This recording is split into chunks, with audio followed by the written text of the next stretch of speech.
Want to stop receiving messages on Instagram without blocking but don't know how?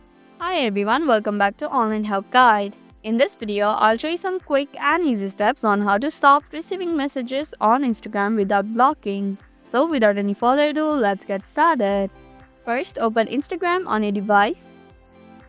Then tap on your profile from the bottom right corner of your screen. Now tap on the three horizontal lines which is at the top right corner of your screen. After that, search for message and story replies.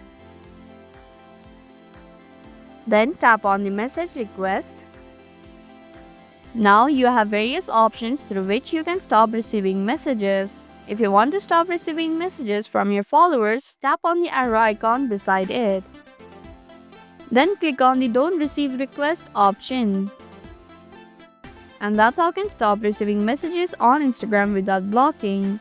Thank you for watching Online Help Guide. Hope this video was helpful. If it was, then hit the like button and comment down if you have any questions or feedback.